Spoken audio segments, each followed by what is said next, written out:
Les échos du net avec Rose Lafleur. Alors tey nag on va discuter un peu on sait un peu c'est quoi les réactions Rose ci li nga xamante ni moo di entretien bi président Bassirou Diomaye Faye am fële ci palais de la République avec la presse sénégalaise. Alors d'abord parlons de l'entretien Hassana et ensuite voyons les réactions après. Qu'est-ce que tu as retenu, à part la présence de notre cher Migui National qu'on salue et dont on était fiers, ton président. Oui, mon président, le président de tous les jeunes reporters du Sénégal. Ouais. Mais déjà dans la forme, c'était bien. Pour moi, c'était bien parce que bon, c'est un peu dans la continuité de ce qui s'était passé lors du dernier entretien avec l'ancien président de la République, Macky Sall, en prenant maintenant un peu plus ceux qui sont dans la presse en ligne, parce que c'est une frange de la presse qu'il ne faut pas oublier. En conviant Ndeye Aram Touré de Sans Limites, c'est quelque chose que moi, ça m'a fait plaisir. Et c'était vraiment... moi, je tiens déjà à féliciter les confrères, parce que le chef de l'État, il a été préparé, il y a ses communicants, il y a l'équipe, il y a tout.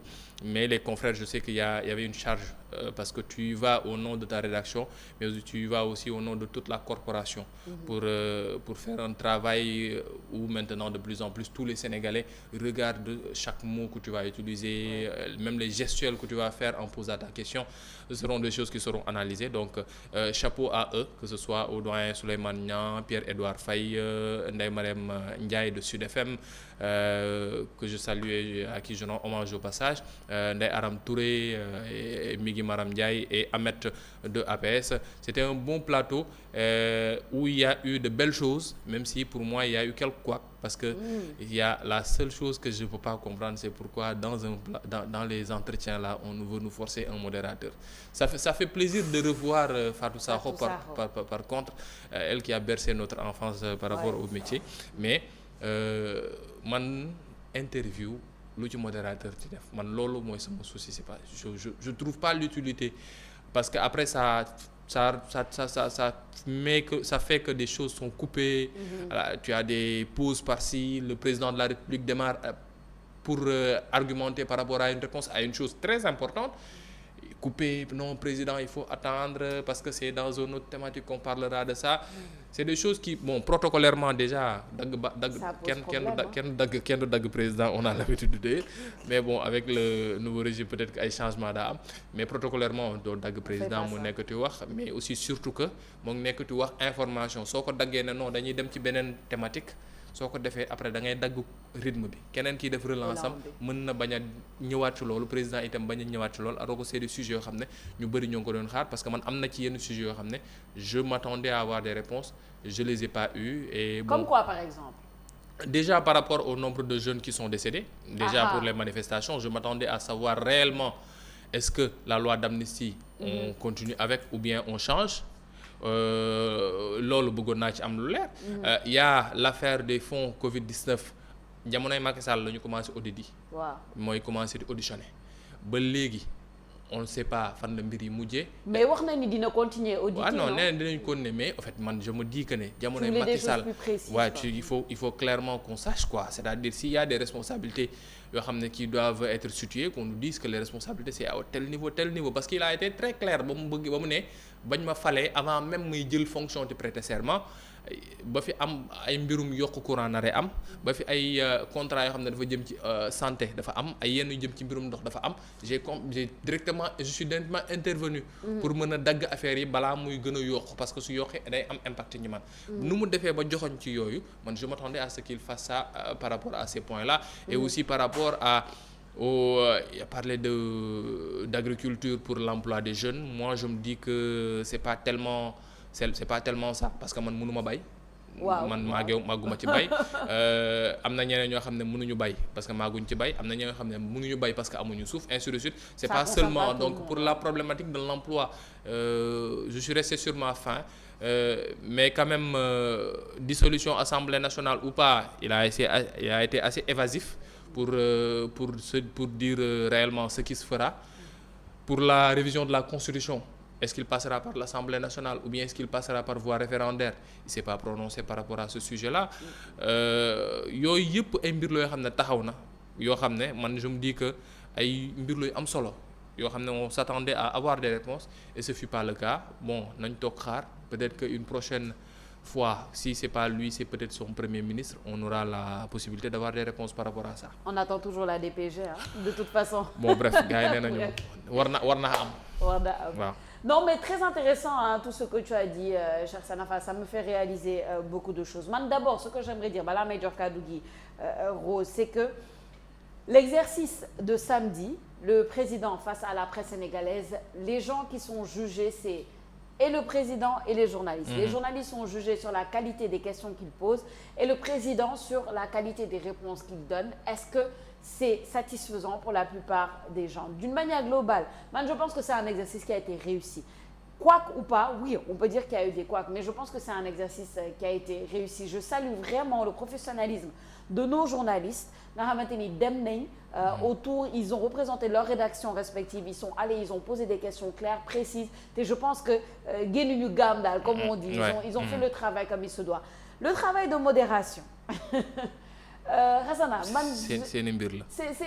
écoute, la modération, en fait, j'ai l'habitude de dire, la modération, c'est un exercice totalement à part. Modération, beaucoup à présentation, beaucoup à reportage, c'est que journalisme, à communication, de faut style. La modération, je ne dirais pas qu'on n'en a pas besoin. On en a besoin, mais il y a une manière de modérer. Il faut suivre en fait le genre de la modération. Pour man, la modération, tu viens, tu introduis, tu distribues la parole et tu conclus. Sors le les journalistes, sauf si ils prennent trop de temps, encore moins le président, on ne coupe pas le président, ça je pense que c'est un protocole à respecter. Il y a une manière de modérer. Peut-être qu'on est resté sur notre faim de ce côté. Je respecte beaucoup Fatou Sakho pour le travail et l'expérience qu'elle a dans le milieu journalistique. Écoute, comme tu as dit, elle a bercé l'enfance de beaucoup de Sénégalais.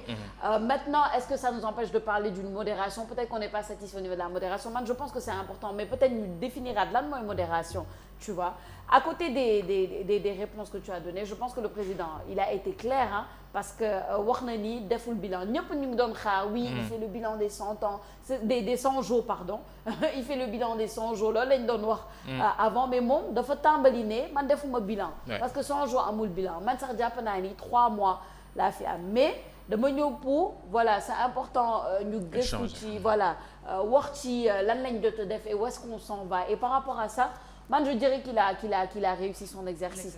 Amul question bi nga xamanteni daw nako, amul question bi nga xamanteni éviter nako. À part comme tu dis, peut-être toi tu aurais voulu plus de précision sur certaines choses, mais je pense qu'il a essayé de répondre un peu à tout. Voilà, Sophia ni nga ko waxee donc jàkkaarloom bi ak taskatu xibaar yi nekk fii ci Sénégal ñu bëri rafetlu nañ ko dans l'ensemble parce que déjà première sortie wam mu accordé ko li nga xamante ni mooy presse nationale bi ni mu ko waxee sax moom ci waxtaan boobu noonu mu le président di wax ni que la presse internationale ñu ko doon sollicité à ce que ñu toog ak moom waaye it gis nañ ni que boo xoolee waxtaan bi yëpp dañ ko def ci kàllaamay Kocc Barma loolu tamit nekk na lu neex loolu sénégalais ndax ñu bëri mën nañ toog suivre du début à la fin comprendre bu baax lañ doon waxtaanee foofu noonu ci jotaay boobu ñu jël quelques rek réactions daal di ñëwaat ci plateau bi.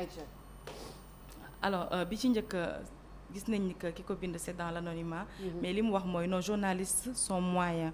Il y a 2 questions qu'il fallait coûte que coûte poser. Donc, ben bi la jël bi njëkk bi mu wax au lieu de taper sur les commerçants, les vendeurs de farine, à quand une baisse de prix du carburant car on commence à produire 100 000 barils par jour. Moom jàppoon na ni lii dañ ko waroon laajteel foofu noonu. Alors, l'emploi des jeunes, Ousmane Diop bu Sonko nee na l'emploi des jeunes est plus qu'une urgence. Ki nga xamante ni moom mooy Prince Sorios dos Santos. xam naa benn classe xasana la rek jël turam bi ay os ay as ah nee na admirable il est impliqué dans les domaines bi ñuy instant bi ñuy wax ci problème kii la impôt yi donc tellement il maîtrise ce sujet il était vraiment à l'aise bi muy tontu ñi nga xamante ni mooy taskatu xibaar yi. Alors ki nga xamante ni mooy Isma Sow moom li mu wax mooy ce discours est bien c'est l'équilibre. Un pays n'avance que dans l'équilibre tout en essayant de marquer des points en faveur de notre pays. Il ne faut détester un pays stigmatisé, aucun pays et suivre nos intérêts tout en respectant tous les autres pays.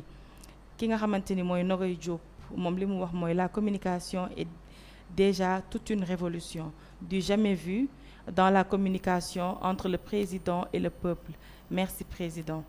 Ki nga xamante ni moom mooy M2M 958 le franc-parler du président Diomaye Faye et sa pensée protective sur le pays sénégalais me vont droit au cœur merci le président nous sommes très fiers donc dans l'ensemble réaction yi yu ci bëri boo xoolee rafetlu nañ li nga xamante ni mooy jotaay bi rafetlu nañ ni mu toogee waxtaan ak sénégalais yi ñëpp déglu ko mais duñu fàtte tamit benn yoon ni que ñenn ñi xaw nañ critiquer temps d'antenne bi nee nañ dafa xawoon gudd voilà dafa xawoon guddi 2h15 presque voilà ñu bëri 1h à 23h15 ñu bëri yaakaaruñu woon dina dépasser 1 heure de temps donc ñenn ñi dañ jàpp nañ dafa xaw a gudd dans l'ensemble loolu moo fi am bu ko weesoo it gis nañ ni que ñenn ci opposition bi yëngatu nañu le lendemain ki nga xamante ni mooy Bougane Gueye Dany moom tamit def na conférence de presse Sofiane c'est son droit hein xam nga l'opposition reste dans son rôle hein comme je dis et ils resteront dans son rôle on va recevoir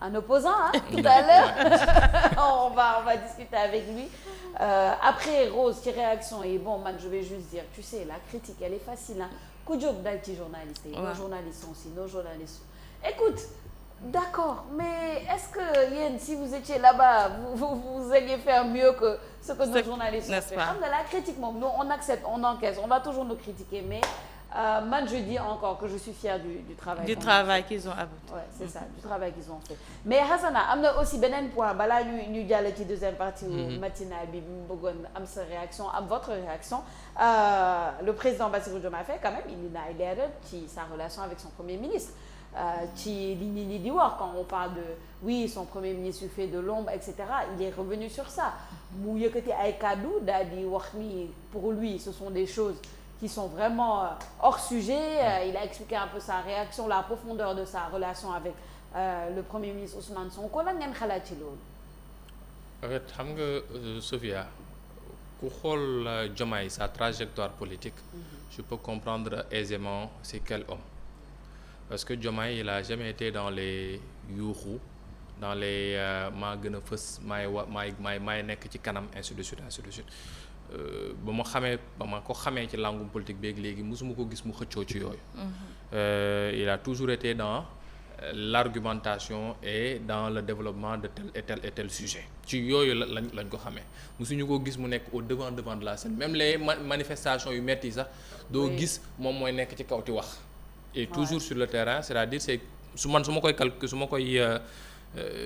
qualifier dama c'est un homme de terrain c'est un homme de terrain c'est un homme qui c'est pas un cliché mais man je le vois comme un typique séeréer boo xam ne liggéey la xam su ma ko waxee liggéey jaamu yàlla njaboot gi c'est-à-dire man c'est ce que je vois en lui dafa am kàddu goo xam ne daf ko wax du woon sax ci lii nii beneen kii mu waxoon ko mu frappé ma marqué ma muy wane ne dafa taxaw ci li mu war a def moom xam na charge bi te xaw na ci li muy def lu mu war a def nee na sénégalais dañoo man maa am gën a am nattu ci sénégalais parce que man maa taxaw ci kanamu sénégalais yeeg àdduna yëpp waat ne dinaa respecter la loi. ouais. mu ni mais sénégalais itam beneen nattu bi leen dal mooy dama leen waatal ne dinaa def lépp li ci war ba ñoom ñu respecter la loi. Ce qui fait que je serai pas seul dans ce chantier. Par rapport ak Ousmane Sonko ba mu duggee ci langum politique nu mu duggee ci langum politique bi ci coow la ba mu ci nekkee ci kujje gi ci coow la. jël na coow ba yóbbu ay député assemblée jël na coow ba jël ay nit yóbbu leen ay mairie jël na coow ak Mumbaay ba Pape Mumbaay sax mais ak faar yeeg lépp projecteurs yi nekk sur lui ba mu taxaw ba Bassirou nekk président de la République. Il va continuer dans son rôle. C'est-à-dire gars yi dañuy wax ne kuy mbubboo Lamine soo noppee rafle. C'est ça. Et Ousmane Sonko. Son fort c'est ça. Il doit communiquer. Il doit pas. C'est pas quelqu'un qui va se taire. Non. Il peut pas se taire parce que c'est un politique déjà. Il peut pas se taire parce que fi mu toll nii moom moo mën a défendre projet bi xam ne jàpp na ne moom moo ko taxawal pour le Sénégal. Pour Pastef pour Bassirou Diomaye Faye. Il peut pas se taire parce que lépp lu am. Après moom dañ ko koy wax et vu que on va vers des réformes yoo xam ne parce que le président l'a dit beaucoup n'ont pas prêté attention mais il l'a dit nee na dañ ko laajee ci affaire u ne que le président a trop de pouvoir oui dafa ni d'accord naa le président prévoit et man je suis prêt à m'en débarrasser. moom moo ko waxoon moom moo ko waxoon te moo ko fàttali ne nii si le premier ministre est prêt et que la législation est prête man je lui cède certains de mes pouvoirs. foofu la Sonko di gën a bëree wax. parce que boobu il va avoir œil et parole sur tout. Et là il va dire surtout maintenant est-ce qu'on va vers un régime bicéphale bi xam ne moom laa la doon wax te moom laay ragal reste à voir mais quand même on doit savoir que et je pense que Ousmane Sonko le sait très bien qu'on a un seul président de la République c'est Bassirou Diomaye Faye et lui il est le premier ministre de la République du Sénégal donc c'est Bassirou devant lui derrière et après ensemble ils vont vers un lendemain meilleur pour le Sénégal. C'est ça en tout cas pour terminer man je pense que on a un président serein. Calme posé. c'est un séeréer. man na ma ko ñee sax man su ma amoon dal bu mu am su ma ko amoon xam naa ni lu bëri dina sotti sama adduna mais malheureusement damaa xaw a. non mais vraiment je pense que sa plus grande force c'est sa sérénité. waaw son calme sa patience machallah. ak yaram voilà c'est ça ak yaram. son éducation donc bon. yàlla baax na. est-ce que loolu mu wax tey confirmé wul rek li ñu doon wax ci campagne bi Sonko mooy Diomaye mooy Sonko loolu la confirmé waat rek. exactement et ñoom niñ ko ñoom xam nañ bu baax ni que instant bi côté kuje bi loolu rek la ñu yàkkamte ñoom ñaar ñàkk déggoo am seen diggante bu ko defee ni ñu koy waxee diviser pour mieux régner mais boobax léegi ñu ngi sàmm li nga xamante ni moo leen boole man nag li ma gën a frappé ci wax bi yépp mooy parti bi mu naan moom teewul dara ci xolam. ñëw fi pour di defante ñëw fi pour di toppante ak kenn mu ne malgré liñ ma def yëpp tooñ nañ ma def bundu xatal nañ ma dund naa lu nekk mais génne naa lépp sama xol baal naa ñëpp jéggal naa ñëpp loolu moom parti boobu touché na ma énormément pour wane ni que ñëw na mais dafay repartir sur de bonnes bases en tant que président de la République bu ko defee mu mën doxal li mu war a doxal sans farfarloo ndax am na fooy toll boo teewee sa xol rek amaana ka voilà di nga def loo war ta def. exactement Rose di la gërëm di la sant bu baax ci xibaar yi gën a fës ci internet bi tey on te retrouve demain. Inch'Allah. Chérif Hassana Fall à tout à l'heure. à tout à l'heure.